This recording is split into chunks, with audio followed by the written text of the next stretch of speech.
My brother framed me for assault to steal my wife. 8 years later, his victim confessed. Amanda's voicemail was 20 seconds long. Henry paid me to lie about you. I have proof. Please call me. 8 years after losing everything, those words should have meant vindication. Instead, I threw up. In 2015, my brother Henry destroyed my life with surgical precision. Got a woman to claim I'd assaulted her. Showed my wife Jenny fake threatening texts from my number. Had the whole family assembled when I walked into the ambush. My father slapped me across the face. You're a rapist. Jenny took our daughters, Alice, 4, and Sarah, 2, and never looked back. My parents disowned me within hours. By the next week, I'd lost my job, my home, my entire existence. Henry had always been obsessed with Jenny. His ex-wife Kate warned me after their divorce. He married me trying to forget Jenny. It didn't work. But I never thought he'd go this far. I spent 8 years as a ghost. Minimum wage jobs under the table. Studio apartment. Drinking myself unconscious most nights. My daughters grew up calling another man Dad. Then Amanda called. Henry gave me $5,000 in fake screenshots. Said you'd hurt his wife and deserved payback. I was young, stupid, needed money. I'm in therapy now. I can't live with this anymore. I made her repeat it while recording. Got it notarized. Got the bank records showing Henry's payment the day before her accusation. Went to Henry's house first. His new wife answered. Your husband destroyed my life, I said, playing the recording. Her face went white. He told me you were a predator. That's why you're banned from family events. He wanted my wife. This was how he tried to get her. She started crying. Oh my God. Jenny needs to know. Jenny had remarried 3 years ago. When I showed up, she almost called police until she heard Amanda's confession. She collapsed in her doorway. 8 years. I kept your daughters from you for 8 years. They don't even know me. They think Joseph is their father. They don't know you exist. My parents aged 20 years in 20 seconds when I showed them the evidence. What have we done? My father kept repeating. You believed Henry over me. You all did. Henry was arrested yesterday, charged with conspiracy, fraud, defamation. His wife kicked him out, filing for divorce, saying she can't trust someone who'd destroy his own brother. The family WhatsApp that expelled me 8 years ago is now exploding with condemnations of Henry. The same cousins who called me a monster are calling him one now. My old boss offered my job back with 8 years of back pay as compensation, as if money could buy back time. Jenny brought my daughters to see me today. They were polite strangers. Why did you make Mommy cry? Sarah asked. Are you Mommy's friend? Alice added. They don't remember me. I'm nobody to them. Girls, this is your biological father, Jenny said quietly. They looked confused. Joseph is our dad, Alice said firmly. Yes, but can we go home? Sarah interrupted. Dad's taking us to soccer. Dad, another man, because their real father was erased by a lie. Henry's lawyer called wanting to make a deal. Said Henry would pay damages, publicly apologize, explain everything. Explain what? That he wanted my wife so he destroyed me? He's prepared to offer $2 million. Can he give me back 8 years? Can he make my daughters remember me? Tonight, going through old boxes, I found something that changed everything. A journal Jenny kept during our marriage. She'd left it behind in the chaos. I'd never read it. Felt wrong to invade her privacy even after she left. But tonight I opened it. Entry from 2 weeks before Amanda's accusation. Had coffee with Henry today. He said strange things about Daniel not deserving me. Made me uncomfortable. He tried to kiss me. I slapped him. Told him never to contact me again. The next entry. Henry won't stop texting. Says if I don't leave Daniel, he'll make me. I'm scared. The final entry. The day before Amanda's accusation. Henry said something horrible is about to happen to Daniel. That I should be ready to leave him. I'm going to the police tomorrow. She never made it to the police.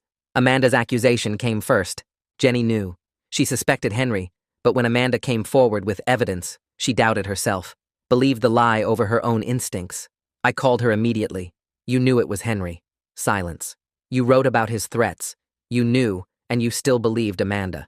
I was confused. The evidence seemed so real. You chose to believe I was a monster rather than trust what you already knew. Daniel, please. You could have prevented 8 years of hell with one word. One single word of doubt. The line went dead. My phone's buzzing. Jenny, my parents, the family. But there's also a text from an unknown number. Amanda lied about lying. I have video proof. Henry's innocent. You're not. A friend. I stare at my phone screen where the anonymous text glows in the darkness of my apartment. The words burn into my eyes. Amanda lied about lying. I have video proof. Henry's innocent. You're not. My hands shake so badly I drop the phone and it clatters across the floor. My mind spirals into complete chaos about what's real anymore. I crawl across the carpet to pick it up, my fingers numb and clumsy. The screen is still lit up with that message. A friend. What friend? Who would do this? I scroll up to see if there's anything else, any other texts I missed, but there's nothing. Just that one message sitting there like a bomb. I try to call the number, but it goes straight to a recording saying it's disconnected. I throw the phone across the room and it hits the wall with a crack. Then I'm on my knees, breathing too fast, my chest tight. 8 years. 8 years of being called a monster. 8 years of losing everything. And now someone says it was all true? That Amanda's confession was the lie, not the accusation? I grab Jenny's journal from where I left it on the coffee table. My hands are still shaking as I flip through the pages. Had coffee with Henry today. He said strange things about Daniel not deserving me. Made me uncomfortable. He tried to kiss me. I slapped him. The words are right there in her handwriting. Henry won't stop texting. Says if I don't leave Daniel, he'll make me. I'm scared. That's real. I saw her write these things. But the text message keeps flashing through my mind. Video proof. What if there's actually a video? What if I did something 8 years ago that I don't remember? I was drinking so much back then, before everything fell apart. What if there's something I blocked out? I pace back and forth in my studio apartment, wearing a path in the cheap carpet. The walls feel like they're closing in. I pick up the journal again and read the final entry. Henry said something horrible is about to happen to Daniel, that I should be ready to leave him. I'm going to the police tomorrow. She was going to the police. She knew Henry was dangerous. But then Amanda came forward with her accusation, and Jenny never made it to the police. She chose to believe the evidence instead of her own instincts. And now someone is saying that evidence was real after all. I grab my phone from where it landed near the wall. The screen is cracked, but it still works. I pull up Amanda's number from the notarized confession recording. My finger hovers over the call button. It's 3 a.m, but I don't care. I need to know if someone approached her. I need to know if this is real or if someone is messing with me. I press call and listen to it ring. Once, twice, 3 times, 4 times. On the 5th ring, Amanda answers. Her voice is groggy and confused. I ask her directly if someone approached her to recant her confession. There's complete silence on the other end for 10 seconds. Then she whispers that she needs to call me back and hangs up abruptly. I stare at my phone. Why would she hang up? Why wouldn't she just say no? Unless someone did approach her. Unless this anonymous text isn't just someone messing with me. I sit on my couch and wait. The minutes crawl by. I watch the clock on my phone. 3:15, 3:30, 3:45. Finally, at 5:30, my phone rings. It's a number I don't recognize. I answer, and it's Amanda. She sounds scared. She tells me a man contacted her 3 days ago offering $20,000 to say she made up the confession. She refused and blocked him, but he kept creating new numbers to contact her. He knows where she lives. He knows where she works. She's terrified. I ask her if she recorded any of the calls. She says no, she was too scared. But she saved the text messages from the different numbers. They all say the same thing. Take back the confession and get paid. Keep quiet and stay safe. I tell her to send me screenshots of everything. Then I tell her I'm recording this call. She agrees. I ask her to repeat everything she just told me. She does, her voice shaking. The man who contacted her. The $20,000. The multiple phone numbers. The threats about knowing where she lives. When she's done, I thank her and tell her to go to the police. She says she's scared, but she'll try. I hang up and immediately check my recording app. It's all there. Amanda's voice explaining about the man trying to pay her to recant. I save the file and make 3 backup copies. Then I get dressed. It's 6 a.m, but I don't care. I need to take this to Detective Cooper right now. I drive across town to the police station. The sun is just coming up, turning the sky pink and orange. I park in the visitor lot and walk inside. The officer at the front desk looks surprised to see anyone this early. I tell him I need to see Detective Cooper about the Henry Holt case. He makes a call and tells me to wait. 20 minutes later, Cooper comes out looking tired. He's holding a coffee cup and his tie is loose. I follow him back to his office. He sits down behind his desk and asks what's so urgent. I pull out my phone and play both recordings. First Amanda's original confession where she admits Henry paid her to lie. Then the new recording from this morning where she explains about the man trying to pay her to recant. Cooper's expression grows darker as he listens. When the recordings finish, he leans back in his chair.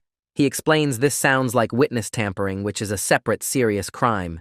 It could be connected to Henry or someone working on his behalf. He asks if I have the anonymous text. I show him my phone. He takes pictures of the message and the disconnected number.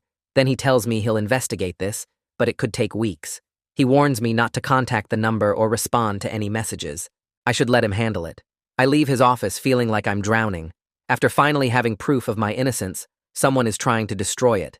Someone is trying to make me question everything again. I get in my car, but I don't start it. I just sit there in the parking lot, gripping the steering wheel.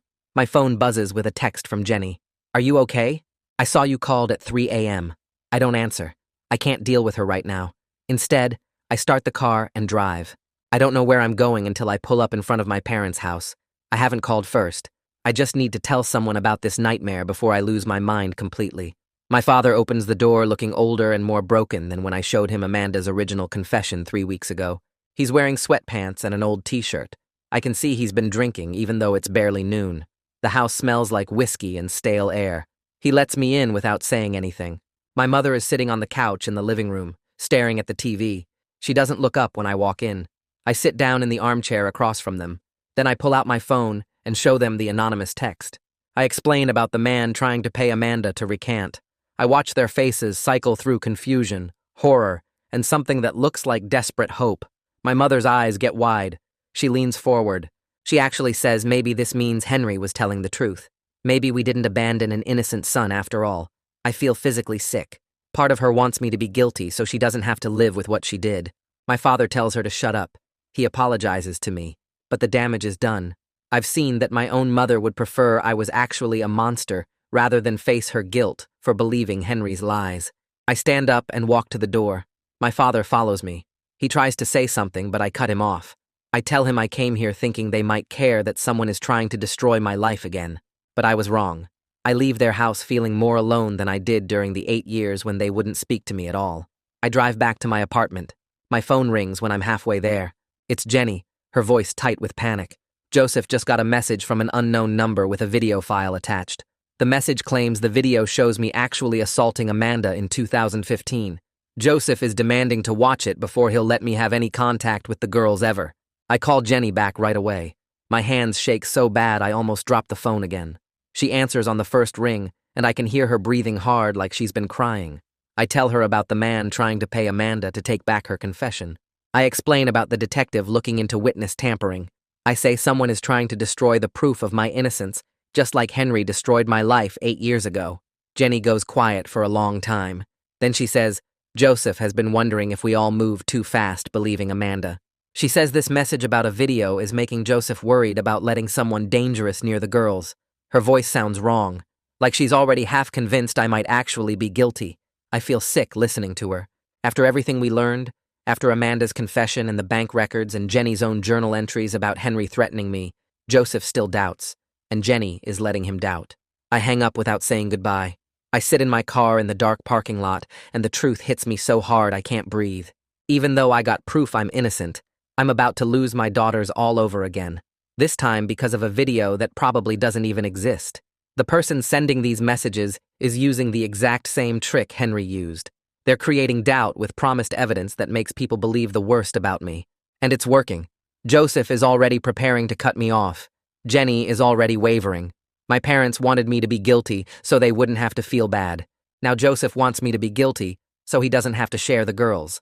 I drive home and pour myself a drink. Then another. Then I just sit on my couch, staring at my phone. At 11:47 p.m., it rings. Detective Cooper. He says they traced the anonymous number to a burner phone someone bought with cash at a drugstore 3 weeks ago. No security cameras that worked. But the man bothering Amanda matches someone a witness saw meeting with Henry's lawyer at a coffee shop 4 days ago. The detective explains this could mean Henry's legal team is setting up witness scaring on purpose. If they can prove it, Henry could get years added to his sentence. I thank him and hang up. Then I forward everything to Jenny and Joseph. The detective's official statement, the information about the burner phone, the connection to Henry's lawyer. I write a message saying the anonymous texts are witness tampering connected to Henry's defense. I hit send and wait. An hour passes. Finally, Jenny responds. She says Joseph still wants to see the supposed video before making any choices about me seeing the girls. I want to throw my phone across the room. I want to scream at the unfairness of having to prove I'm innocent twice. Instead, I just stare at the message until the words blur together. The next morning, I meet with a lawyer Detective Cooper told me about. Her office is small and smells like old coffee. She listens to everything and takes notes on a yellow pad. Then she explains I could sue whoever is behind the anonymous messages. She uses words like defamation and emotional distress, but she says we need to figure out who they are first. That could take months. I leave her office feeling worse than when I arrived. She sends a letter to the anonymous number that same day. It says, "Stop contacting me and my family or face legal action." Within an hour, my phone buzzes with a new message. The video will be released publicly in 48 hours unless Daniel Holt drops all charges against Henry and signs a statement saying Amanda's confession was forced. I stare at the message. Then I forward it to Detective Cooper and my lawyer. Part of me feels almost relieved because now they've crossed into obvious crime. The detective calls me back fast. He says this is felony blackmail. They're working with the FBI to trace the digital footprint. He explains that threatening to release revenge porn across state lines means federal crimes. Henry's lawyer calls my lawyer directly later that day. My lawyer puts it on speaker so I can hear. Henry's lawyer claims he had no knowledge of any witness tampering or blackmail. He says his client wants to help fully with the investigation. My lawyer doesn't believe him for a second. After the call ends, she tells me this is probably Henry's team trying to distance themselves now that they're facing federal charges on top of everything else. I spend the next 48 hours in complete hell. I can't eat. I can't sleep. I check my phone every few minutes to see if some fake video gets released that will destroy my life all over again. Jenny texts me updates. Joseph is pacing their house. He's looking up sex offender lists online. He's clearly getting ready to believe whatever evidence shows up. I watch the hours count down. 36 hours left, 24 hours left, 12 hours left. I sit on my couch with my phone in my hand, waiting for my world to end again. The deadline passes. Nothing happens. No video appears. My phone stays quiet. Then at 9 p.m., Detective Cooper calls. They found the person behind the anonymous number. It's a private investigator my parents hired without Henry's lawyer knowing about it. The PI got arrested for blackmail, witness tampering, and fraud. He's already trying to make a deal by giving up who hired him. I have to ask the detective to repeat it because I can't believe what I'm hearing. My own parents. The same people who cried about abandoning me 3 weeks ago. They paid someone $15,000 to prove I was guilty after all. They hired someone to scare Amanda and threatened to release a fake video. They chose Henry again, even after seeing proof of what he did, because accepting his guilt means accepting their own. Detective Cooper calls me back the next morning and asks me to come to the station because they got the private investigator to talk. I drive there with my hands shaking on the wheel, and when I walk into his office, he has papers spread across his desk and a look on his face that makes my stomach drop. The PI's statement is 12 pages long, and Cooper walks me through it point by point. Jean and Moira, my parents, hired him 6 days after Henry's arrest. They paid him $15,000 in cash to discredit Amanda's confession and create reasonable doubt about Henry's guilt. The PI was supposed to manufacture evidence, intimidate Amanda into recanting, and make it look like I had somehow forced her original confession. Cooper shows me bank records proving my parents withdrew the money in 3 separate transactions to avoid reporting requirements. They couldn't accept that their golden child Henry had destroyed his brother's life over jealousy, so they decided to prove I was guilty after all. I have to sit down in the chair across from Cooper's desk because my legs won't hold me anymore. My own parents, who cried and apologized just weeks ago about abandoning me, were simultaneously paying someone to prove I deserved it. They chose Henry again, even after seeing Amanda's notarized confession, even after seeing the bank records of his payment to her, even after watching 8 years of my destroyed life laid out in front of them. Cooper keeps talking, but I can barely hear him over the ringing in my ears. Accepting Henry's guilt means accepting their own guilt for believing him, for disowning me, for 8 years of silence while I lived like a ghost. So they tried to make it not their fault by making me guilty again. Cooper slides a document across the desk toward me. My parents are being charged as accessories to witness tampering and extortion. They could face up to 5 years in prison depending on their cooperation and the judge's decision. He's explaining something about sentencing guidelines and plea deals, but I'm not listening anymore. I should feel something hearing this news, but there's just emptiness where family loyalty should exist, just a vast nothing where my parents used to be in my mind. I thank Cooper and leave his office, walking past other detectives who probably know my whole story by now, and I get in my car and sit there for 20 minutes staring at nothing. My phone rings, and it's Jenny, and when I answer, she's already crying so hard I can barely understand her words. She and Joseph were almost fooled by my parents' scheme, she says. They got the anonymous text with the supposed video evidence, and Joseph started researching, started doubting, started preparing to cut me off from the girls again. She's horrified at how close they came to believing I was dangerous, based on manufactured lies from my own parents. I let her cry for a minute, and then I tell her the truth I've been holding back. I don't forgive her for being willing to doubt me based on an anonymous text after everything we learned. The journal she wrote proved she knew Henry was dangerous, proved she suspected him, and she still chose to believe Amanda's accusation 8 years ago. Now she was ready to believe another lie just as easily. Joseph's suspicion proves my daughters will never be safe around me in their eyes, that I'll always be one anonymous message away from losing them again. Jenny tries to interrupt, but I keep talking.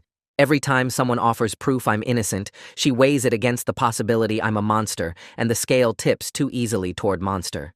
I can't build a relationship with Alice and Sarah knowing their mother and stepfather are always half convinced I'm dangerous. She's sobbing harder now, saying she's sorry, saying she knows she failed me, but sorry doesn't give me back 8 years, and it doesn't make my daughters remember me. I hang up while she's still talking because I can't do this anymore. 3 days later, I meet with my lawyer in her small office that smells like old coffee and paper. I ask her about pursuing civil action against my parents for their role in the witness tampering scheme. She leans back in her chair and explains the reality in simple terms. Suing them would likely yield nothing because they'll lose everything paying criminal defense lawyers. Their retirement savings, their house, everything will go toward keeping them out of prison or minimizing their sentences. I could include them in a larger lawsuit against Henry and his estate if I want symbolic justice, she says. She slides a legal pad across the desk with numbers written on it, showing me the math of how much I might recover versus how much it would cost in legal fees and time. The symbolic justice would cost me more than it's worth in practical terms. But she says the choice is mine, that sometimes people need to pursue justice even when it's not financially smart, just to prove a point or find closure. I tell her I need time to think about it, and she nods, makes a note in my file, and says to call her when I decide. Henry's lawyer reaches out again 2 days after that, this time with a new plea deal offer that his assistant reads to my lawyer over the phone while I listen on speaker. Now that his parents have been arrested, Henry will plead guilty to all original charges plus conspiracy to tamper with witnesses. He'll accept a 10-year prison sentence instead of fighting for less time. He'll establish a $3 million trust fund for Alice and Sarah's education and future needs. In exchange, I agree not to sue his estate or testify at his parents' trial. My lawyer mutes the phone and asks me what I think. $3 million would actually change my daughters' lives, even if I never have a real relationship with them. They could go to any college, start their lives without debt, have opportunities I never could have given them during those 8 years of minimum wage jobs. But accepting feels like agreeing that money makes up for 8 stolen years and my parents' betrayal. It feels like letting everyone buy their way out of consequences. My lawyer unmutes and tells Henry's lawyer we need time to consider the offer. After she hangs up, she explains that I should think carefully because $3 million is a serious amount of money and Henry's going to prison for 10 years either way. The question is whether I want the money for my daughters or whether I want to maintain the moral high ground. She doesn't say which choice she thinks I should make. I tell her I need time to think about it. The number keeps running through my head. $3 million. Alice could study anything she wants. Sarah could travel, could have experiences, could build a life without the financial stress that crushed me. But every time I imagine accepting it, I see my parents' faces when they apologized, knowing now they were lying, knowing they were paying someone to destroy me again while pretending to feel guilty. I see Jenny's journal entries about Henry's threats, see her choosing to doubt herself when Amanda accused me. Taking the money feels like saying all of that is fine as long as the check clears. But refusing the money doesn't hurt anyone except my daughters, who had no part in any of this and deserve better than being collateral damage in my need for justice. My lawyer tells me to take a week and really think it through, to maybe talk to someone objective about it. I leave her office more confused than when I arrived. Jenny calls me 5 days later, her voice tight and worried, saying Alice and Sarah's school counselor contacted her. Both girls have been acting out since learning about me. Alice got into 2 fights at the school in the past week, one of them bad enough that the other girl needed the nurse. Sarah's having panic attacks during class, crying in the bathroom, unable to focus on her work. The counselor wants to suggest family therapy to help them deal with having a biological father they don't remember, someone who was erased from their lives and suddenly reappeared with this horrible story attached. But Joseph is pushing back hard against the idea. He sees therapy as threatening his role as their dad, as opening a door he wants to keep closed. Jenny's caught between wanting to help the girls and not wanting to upset Joseph and she's asking me what I think she should do. I tell her the girl's mental health matters more than Joseph's comfort, that they're clearly struggling to process something huge and complicated. She agrees, but says she needs Joseph on board or it won't work. She asks if I'd be willing to meet with a family therapist alone first, just me, to talk about what kind of relationship might be possible with the girls given their ages and attachment to Joseph. It's the first useful suggestion anyone has made, even though I know the therapist will probably recommend minimal contact to avoid disrupting their stability. I agree because at least it's something. At least it's an attempt to help Alice and Sarah instead of just protecting the adults' feelings. The family therapist's office is in a building downtown with plants in the waiting room and soft music playing. Her name is Dr. Warren, and she's younger than I expected, maybe 40, with glasses and a calm way of speaking that makes me feel slightly less anxious. She asks me to tell her the entire story from the beginning, and I do, spreading 8 years of hell across her office while she takes notes on a tablet. It takes the whole first session just to get through the basics. She schedules a second session for 3 days later, and during that one, she asks me detailed questions about my relationship with Alice and Sarah before the accusation, about Jenny's journal entries, about my parents' betrayal, about everything. When I finish, she sets down her tablet and tells me something I didn't expect. The girls deserve to know the truth about what happened regardless of whether it's comfortable for Joseph. She says this directly, not softening it or hedging. Children can handle difficult truths better than adults think, she explains. Alice's fighting might be her way of dealing with the fact that the adults in her life lied to her about something basic. Sarah's anxiety might come from sensing that something important is being hidden or minimized. Dr. Warren says kids are smart, and they know when adults are being dishonest or evasive, and that knowing the truth, even painful truth, is usually less scary than imagining what the truth might be. She wants to meet with Jenny and Joseph next, then with the girls, and then start building a plan for how I can have a relationship with them that's honest and healthy. I leave her office feeling something I haven't felt in weeks, something that might be hope. Dr. Warren schedules a third session 2 days later, and this time she brings a detailed plan typed on her tablet. She explains I should write letters to Alice and Sarah explaining who I am and what happened, keeping the language simple and age-appropriate. After they read the letters and have time to process, we can move to supervised video calls if they want that. Eventually, if everyone feels comfortable, we could try in-person meetings in neutral locations like parks or restaurants. She makes it very clear this isn't about me taking back a father role from Joseph. He's been their dad for years, and that won't change. This is about the girls having the right to know their own history and decide for themselves what kind of relationship they want with me. I agree to everything and leave her office with a notebook she gave me for drafting the letters. Back at my apartment, I sit at my kitchen table staring at blank pages for 2 hours before I write a single word. How do you explain 8 years of injustice to kids who are 12 and 10? How do you tell them their uncle destroyed your life without making them hate him? How do you admit you were too broken to fight for them without sounding like you abandoned them on purpose? I write and delete and rewrite for 3 solid days. My trash can fills with crumpled pages. I go through an entire pen. Finally, I end up with something simple and honest. Requested Reds is on Spotify now. Check out link in the description or comments. I tell them I loved them from the moment they were born. I explain that someone lied about me doing something terrible, and everyone believed the lie. I was accused of hurting someone, and I didn't do it, but the lie was very convincing. I lost my job and my home, and my family believed I was a bad person. I tell them I understand if they're confused or angry or scared. I promise I'm not trying to take them away from Joseph, because he's been a great dad to them. I just want them to know the truth about what happened, and maybe get to know them if they're okay with that. I read it 50 times, checking for anything that sounds like I'm making excuses, or blaming Jenny, or trying to make them feel sorry for me. When I'm finally satisfied it's as good as I can make it, I print 2 copies on nice paper and put them in separate envelopes with their names written carefully on the front. I text Jenny asking if she'll deliver the letters, and she agrees immediately. She comes to my apartment that evening, and I hand her the envelopes. She holds them like they're fragile, and asks if I want to know what's in them. I shake my head, because if she reads them first, it feels like she's screening my words to my own daughters. She nods and leaves. That night, I can't sleep. I keep imagining Alice and Sarah opening the envelopes and reading my words. Will they rip them up? Will they cry? Will they understand? Jenny calls me the next night around 8. She sounds tired but also kind of amazed. Alice read her letter 3 times, according to Jenny. She asked a bunch of questions about what really happened and why everyone believed the lie. Then she asked if she could write back to me. Sarah's reaction was different and harder. She seemed confused more than anything.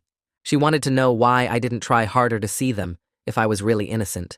Jenny tried to explain that I was scared and ashamed and didn't know how to fight back, but Sarah just kept asking why I didn't at least try. I tell Jenny I don't have a good answer for that, because the truth is, I was too destroyed to function, and that sounds like abandonment no matter how I explain it. Jenny says she'll keep talking to Sarah, and maybe she'll come around eventually. A week passes with no response from either girl. I check my mailbox every day like I'm waiting for lottery results. Then on day 8, there's a letter with Alice's handwriting on the envelope. My hands shake opening it. Her letter is written on lined paper in purple ink. She says she's angry I let her believe a lie for so long. But she's also angry at Uncle Henry for causing this whole mess. And she's angry at her grandparents for not believing me. She writes that she doesn't really know how to feel about having a biological dad she doesn't remember. But she wants to know what I'm actually like as a person beyond this horrible story. She asks what kind of music I listen to and what my job is, and if I have any pets. I read her letter 5 times, and then I sit down immediately to write back. I tell her about my current job doing data entry at a small company. I explain I'm going back to the school part-time to finish my degree. I list the bands I like and admit I'm probably too old to understand most music she listens to. I tell her I don't have pets, but I always wanted a dog. I ask her about school, and what subjects she likes, and what she wants to be when she grows up.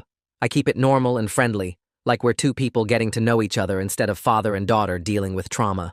She writes back 3 days later with answers to my questions, and more questions for me. We start this back and forth thing that feels fragile like glass, but also real. She tells me about her best friend, and the boy she thinks is cute, and how much she hates math. I tell her about a funny thing that happened at work, and recommend a book series I think she'd like. It's not deep or emotional, just 2 strangers carefully learning about each other. Sarah takes longer to come around. 2 weeks after Alice's first letter, I get one from Sarah. It's only 2 sentences written in pencil on notebook paper. She asks if I'm going to try to take them away from Joseph. That's it. Just that one scared question. I write back the same day, promising I would never do that. I explain that Joseph has been their dad in all the ways that matter, like taking care of them and being there for them and loving them. I tell her I'm just hoping to be someone they can know and maybe trust over time, but I'm not trying to replace Joseph or change their family. I don't hear back from Sarah for another 3 weeks. Meanwhile, things are moving forward with Henry's case. His lawyer calls my lawyer with news that the trial date is set for 6 months from now. They're making one more plea offer before we go to trial. 8 years in prison instead of the original 10 years, plus the same $3 million trust fund for Alice and Sarah. The catch is, I have to agree to a statement saying I believe Henry acted out of mental illness rather than evil intent. My lawyer explains this is their strategy to avoid the harshest possible sentence. If they can paint Henry as sick instead of deliberately cruel, the judge might go easier on him. I tell my lawyer no within 5 seconds of hearing the offer. I won't give Henry the cover story of mental illness to explain away what he did. He wasn't sick. He was calculating and cruel and jealous. He planned everything carefully, from paying Amanda to creating fake evidence to timing the family ambush. That's not mental illness. That's evil. My lawyer says she expected that answer, and she's already prepared a victim impact statement for the sentencing hearing. She's going to detail every single thing I lost because of Henry's lies. My marriage, my daughter's entire childhoods, my career, my relationship with my family, 8 years of my life spent in poverty and isolation. She's demanding maximum penalties and no mercy. A week later, my parents' lawyer contacts my lawyer asking if I'll write a letter supporting lighter sentences for Jean and Moira. The lawyer claims they were manipulated by grief over Henry's situation and didn't fully understand what they were doing when they hired that private investigator. I laugh when my lawyer tells me this. I tell her to inform their lawyer that my parents made an active choice to try to prove me guilty, even after seeing clear evidence of my innocence. They chose Henry over me twice, once 8 years ago, and again just weeks ago. They can face the consequences of that choice. My parents end up taking a plea deal to avoid trial. 2 years of probation, $50,000 in fines, and required family therapy if I ever agree to participate. The judge makes a statement during their sentencing that stays with me. She says they're getting this light sentence only because of their ages and lack of criminal history, not because their actions were forgivable or understandable. She says what they did to their own son was morally reprehensible, even if it wasn't as legally serious as Henry's crimes. I don't go to their sentencing hearing. I stay home and write another letter to Sarah. I keep the letter to Sarah simple. Tell her about a book I just finished reading. Ask what she's been up to at the school. Sign it just Daniel, because I don't know what else to call myself to her. 3 months go by like this. Letters back and forth. Alice writes more than Sarah, asking questions about my life now, what I do for work, if I have any hobbies. Sarah's letters are shorter, more careful, like she's testing whether I'm safe to trust. Jenny emails me one Tuesday morning saying they want to try a video call. Joseph agreed to it if he can be there too. My hands shake when I read the message. I respond yes, before I can overthink it. The call is scheduled for Saturday at 2. I spend the whole week anxious, cleaning my apartment even though they won't see most of it, practicing what to say in front of the bathroom mirror like an idiot. Saturday comes, and I set up my laptop on the kitchen table, angle it so the background looks decent, wait with my heart pounding. The call connects, and suddenly, there they are on my screen. Alice and Sarah sitting on a couch with Jenny between them. Joseph stands behind them, arms crossed. I start crying immediately, which I didn't plan to do. Alice and Sarah look so much bigger than the toddlers I remember. Alice has Jenny's eyes and my nose. Sarah has my dark hair but Jenny's smile. They're 12 and 10 now. They've lived entire lives I know nothing about. Sarah shifts uncomfortably when she sees me crying. Alice leans forward, studying my face. Nobody says anything for what feels like forever. Jenny finally breaks the silence, tells the girls to say hello. They mumble hi in unison, looking at each other instead of the camera. I wipe my face, apologize for crying, tell them I'm just happy to see them. More silence. Joseph clears his throat, reminds everyone this is just to see how it goes. Alice asks me directly if I was in prison. The question catches me off guard. I tell her no, I wasn't in prison, just lost everything and lived alone for 8 years. She processes this, then says that sounds worse than prison actually. Sarah asks what I did all day if I wasn't working. I explain the minimum wage jobs, the studio apartment, the years of just trying to survive. They listen, without interrupting. Joseph keeps checking his watch. Jenny looks like she might cry. The call lasts 20 minutes. We don't talk about Henry or the accusations or anything heavy, just basic questions about my life now, what I like to do, if I have any pets. When we hang up, I sit at my kitchen table for an hour staring at nothing. 2 weeks later, we have another call. This one is slightly less awkward. Joseph doesn't hover as much. Alice asks about my favorite movies. Sarah asks if I've read the Ranger's Apprentice series. I haven't, but I tell her I'll check it out. She lights up a little when I say that. Over the next few months, the video calls become routine. Every 2 weeks, Saturday at 2, the girls start to relax. Sarah discovers we both love the same book series and starts recommending titles to me. I read them, and we talk about the characters like regular people, instead of constantly circling back to the trauma. Alice starts telling me about school, her friends, the drama with her math teacher. Joseph gradually moves from standing behind the couch to sitting in a chair nearby to sometimes leaving the room entirely. Jenny usually stays, but she's stopped looking like she's about to have a panic attack every time I talk. During one call in early spring, Alice tells me she's been researching false accusations for a school project. She's angry, she says, at how easily people believed lies without proof. She asks me directly if I'm angry at her mom. I pause, choose my words carefully, tell her I'm working on forgiveness, but it's complicated. Her mom had reasons to doubt me, but also reasons to believe me, and she chose wrong. Alice nods like she understands nuance better than most adults. Sarah asks if Joseph is still going to be their dad. I promise her that Joseph will always be their dad, that I'm not trying to replace him or change anything about their family. Joseph hears this from the other room, and I see something shift in his posture.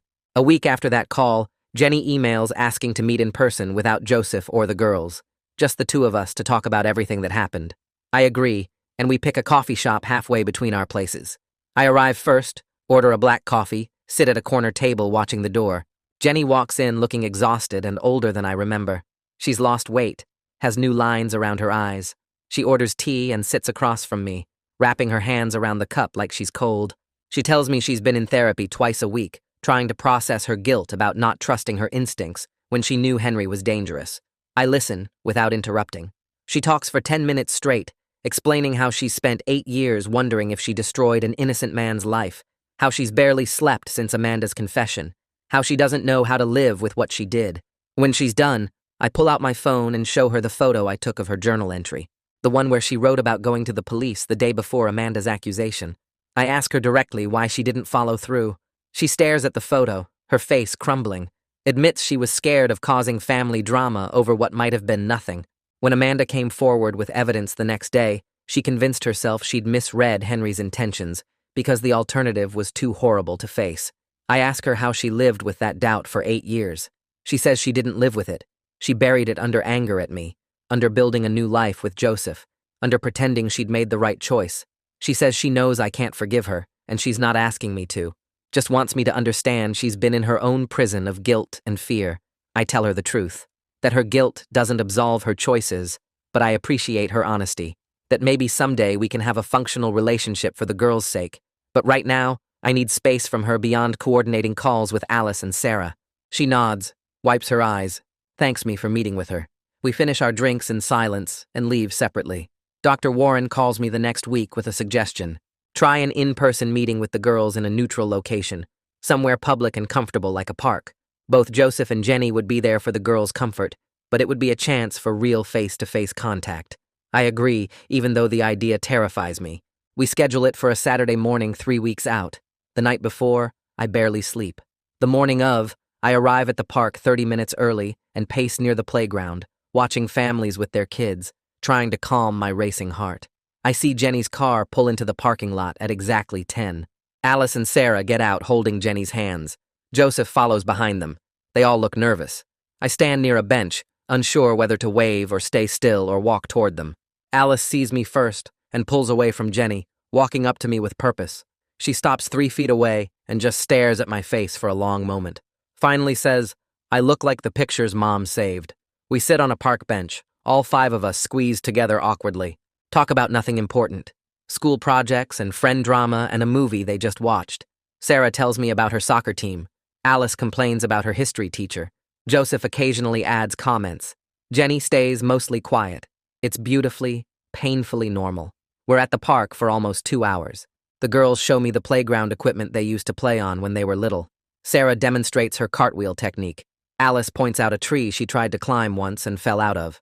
As we're getting ready to leave, Sarah asks suddenly if I'm going to be at her birthday party next month. Everyone freezes. Joseph looks uncomfortable. Jenny looks panicked. We haven't discussed that level of integration yet. I kneel down so I'm at Sarah's eye level and tell her gently that I'd love to come if her parents think it's okay, and we'll figure out what works for everyone. She seems satisfied with that answer. Joseph pulls me aside as they're walking back to the car, tells me he needs to think about the birthday party, but he appreciates how I've handled everything with the girls. Says he was threatened by me at first, but seeing them with me today made him realize they have room in their hearts for both of us. He catches my arm as we're walking back to the parking lot and asks if we can talk alone for a minute. Jenny takes the girls to her car while Joseph and I stand by the playground equipment, both of us looking anywhere but at each other. He tells me straight out that he's been scared of me since the day Jenny explained who I was, scared that I'd try to take the girls away or make them choose between us. But watching them with me today, seeing Sarah's face when she asked about her birthday, he realized something. Kids don't have a limited amount of love to give. They can love him and still have room for me. He says he's going to work on being less defensive about sharing them, because it's not fair to make this harder than it already is. I thank him for saying that, and I mean it completely. I tell him he's been their father for years when I couldn't be, and I respect everything he's done for Alice and Sarah. They're good kids because of him and Jenny, not despite them. We agree right there to have monthly check-ins about how the girls are handling everything, what level of contact feels right, what's working and what's not. It's the first conversation about my daughters that's felt like we're on the same team instead of fighting over territory. We shake hands before we leave, and it's awkward, but real. The trial starts 6 weeks later. I have to sit in the witness box and look at Henry for the first time since Amanda's confession recording changed everything. The prosecutor walks me through the whole timeline. The accusation in 2015, losing my job within a week, my wife taking our daughters, 8 years of minimum wage work and studio apartments, and drinking myself to sleep. Henry sits at the defense table looking smaller than I remember, and I feel nothing but tired sadness that his obsession with Jenny cost both of us everything that actually mattered. When the prosecutor asks me to describe the impact on my relationship with my daughters, my voice cracks. I tell the jury that Alice and Sarah don't remember me, that they call another man dad, that I missed their entire childhoods because my brother wanted my wife. Henry's defense lawyer tries to paint him as mentally ill, obsessed to the point he couldn't control himself. They bring in a psychiatrist who talks about obsessive disorders and delusional thinking, but the prosecution tears that apart with evidence.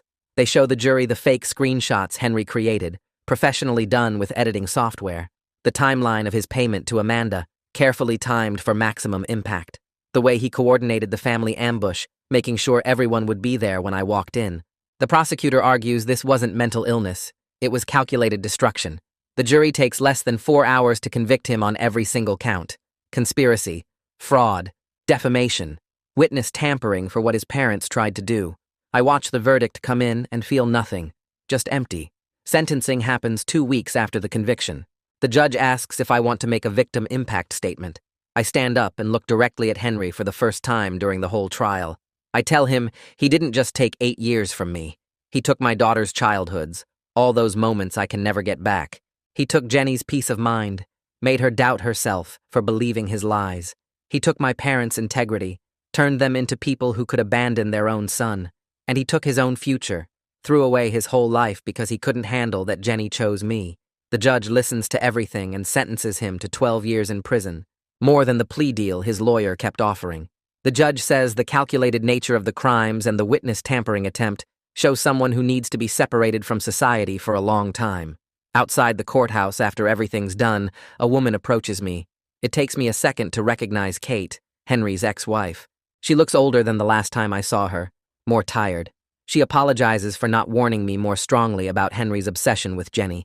She says after their divorce, she thought he'd moved on, found peace, and she's haunted now, wondering if she could have prevented everything by being more direct about how dangerous his fixation was. Her voice shakes when she talks, and I can see she's been carrying this guilt for months. I tell her the truth. She's not responsible for Henry's choices. Her warning after the divorce was more than most people would have done, and I didn't listen anyway because I never thought my own brother would go this far.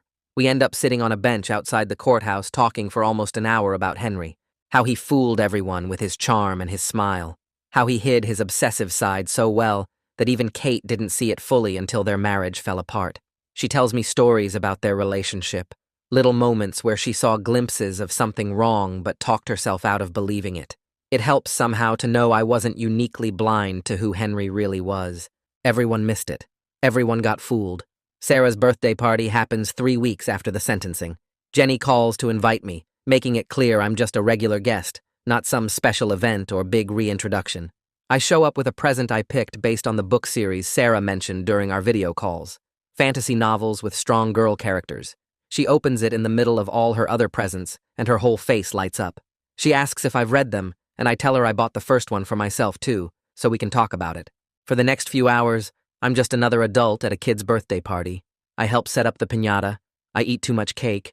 I watch Sarah and her friends play games in the backyard. Joseph is there being dad, and I'm there being something else, and somehow it works.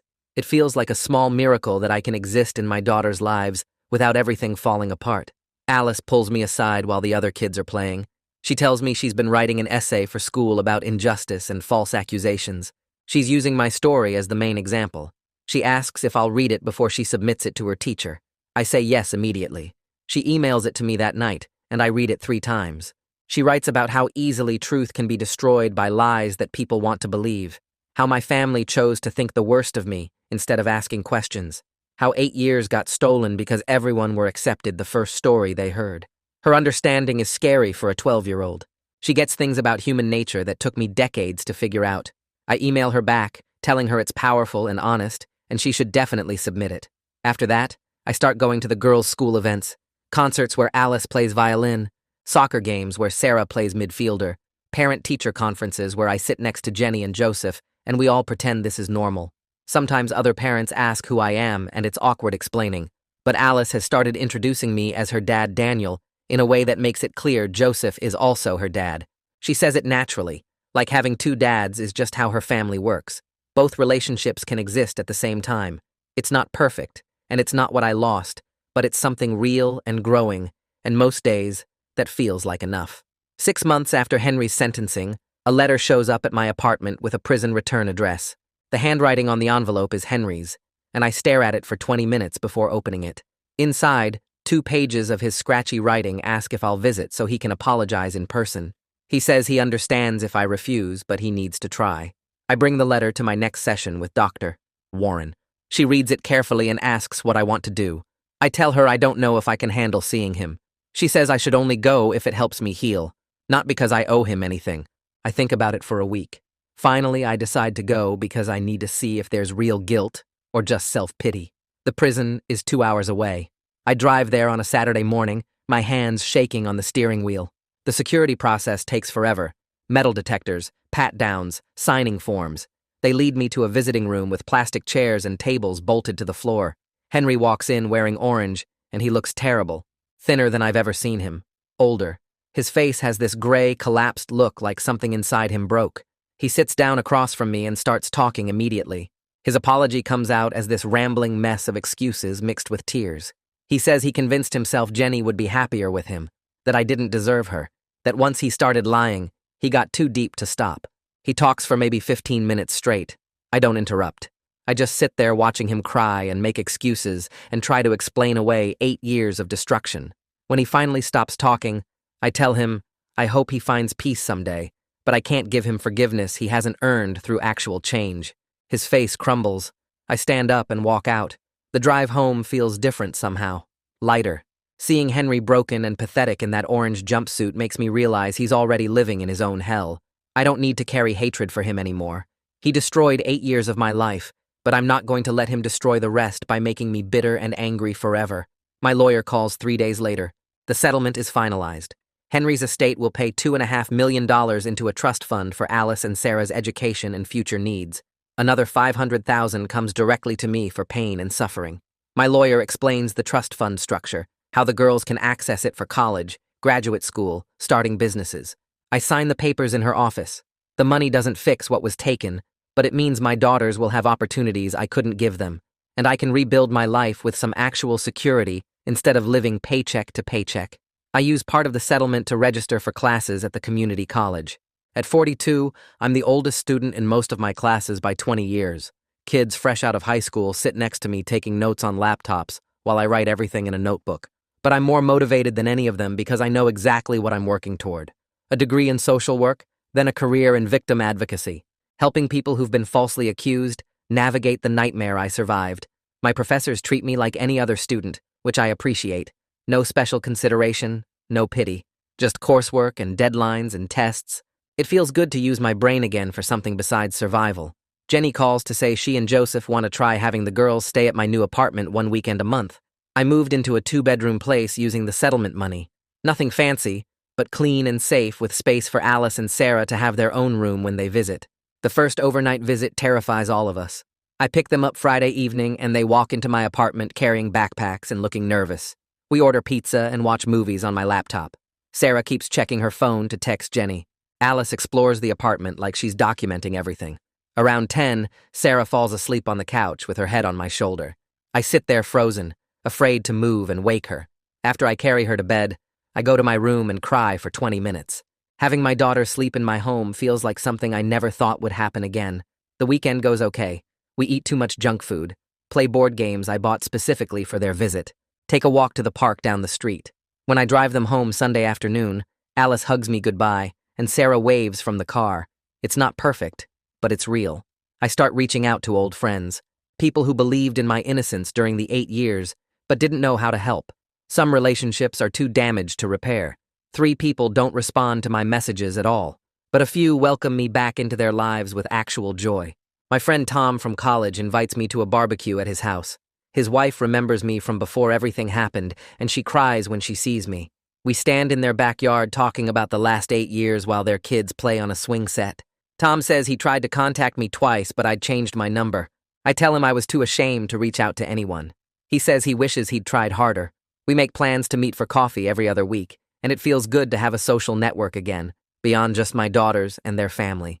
A year after Henry's sentencing, I get an email inviting me to speak at a conference about false accusations and wrongful convictions. The organizer says she read about my case in the news and thinks my story could help other survivors understand they're not alone. I almost delete the email. The idea of standing in front of strangers and talking about the worst years of my life makes me want to throw up. But I remember what Dr. Warren said about finding purpose in the pain. I accept the invitation. The conference is at a hotel downtown. I stand at a podium in front of maybe 200 people, lawyers, advocates, other survivors. I tell my story for 40 minutes. Henry's lies, Amanda's confession, the 8 years of exile, my daughters not knowing me. My voice shakes the whole time. Afterward, 3 people approach me. A woman whose brother was falsely accused. A man who spent 6 years fighting charges that were eventually dropped. A lawyer who represents victims of false allegations. They all say my story helped them understand their own situations better. The lawyer gives me her card and says, if I ever want to volunteer with her organization, she'd love to have me. Driving home, I realize this is the first time the nightmare has felt like it might have some actual purpose beyond just destroying me.